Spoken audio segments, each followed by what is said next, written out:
I've used it before, that the Fed thinks of itself as the lender of last resort. So when a bank comes and borrows from the Fed, they do that at what interest rate? The discount rate. We call this the discount rate, the discount window. This started following the Great Depression because we wanted to avoid these bank runs. And the idea is that, hey, if I'm a bank and a bunch of depositors come in and they want to borrow money, I just go to the government, I get money from the government, and then I give it to the depositors, and I can fend off the bank run. Okay? There are some problems with this. The first problem is that assets are really difficult to value. So if you come to the Fed and say, hey, I have collateral and I want to borrow against this collateral, typically if you're coming to the Fed, it's because you couldn't get funding in the market. And if you couldn't get funding in the market, part of the reason might be because the collateral that you have is really, really difficult to value. Okay? We don't know what the default rates are on subprime mortgages, for example. So because of this, it can be very difficult for the Fed to know, well, what kind of collateral should we accept? How much should we lend on this collateral? What interest rate should we charge? The second reason is one that's just driven by the data. That what we actually observed is that borrowing at the discount window actually falls during bank panics. Can you guys think of why that might be the case? Could you repeat that?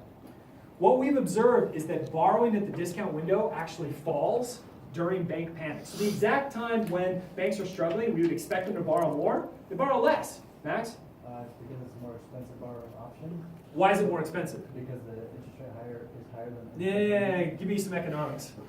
Stuart? They're kind of signaling to the market that things That's what I want to hear. They're signaling.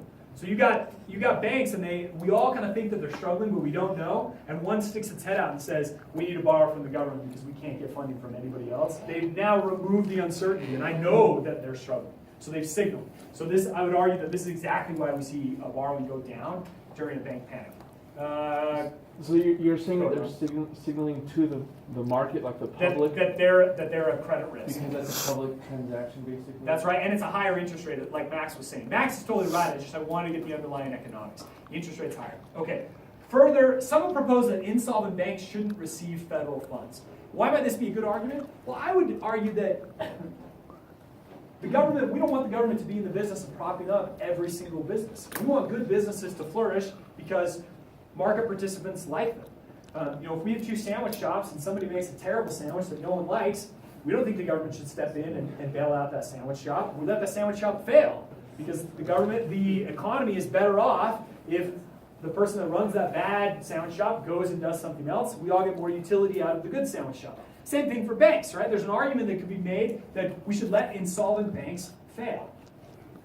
This would be really difficult to do, however, because it can be very difficult to ascertain the solvency of a bank, especially in the middle of the recession.